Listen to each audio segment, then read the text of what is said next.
Matapos ang magkakasunod na krimeng kinasasangkutan ng minor de edad sa bansa, babalikan ng Senado ang pagpapatupad ng Republic Act No. 9344 o Juvenile Justice and Welfare Act of 2006. Ayon kay Senate Committee on Social Justice, Welfare and Rural Development Chair Senator Erwin Tulfo, tatalakay ng batas upang masolusyonan ang anyay kakulangan sa implementasyon nito.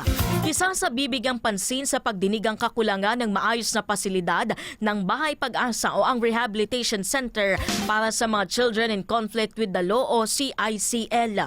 Maliban dito, susuriin rin kung epektibo ang intervention program sa mga CICL at Children at Risk o CAR at kung paano na ipatutupad ang pagpapanagot sa mga magulang.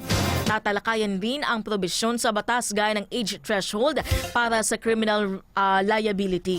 Naisalamin ng senador kung makatuwiran pa rin ang itinakdang edad na 15 anyos para sa criminal liability batay sa mga pagbabago ng panahon.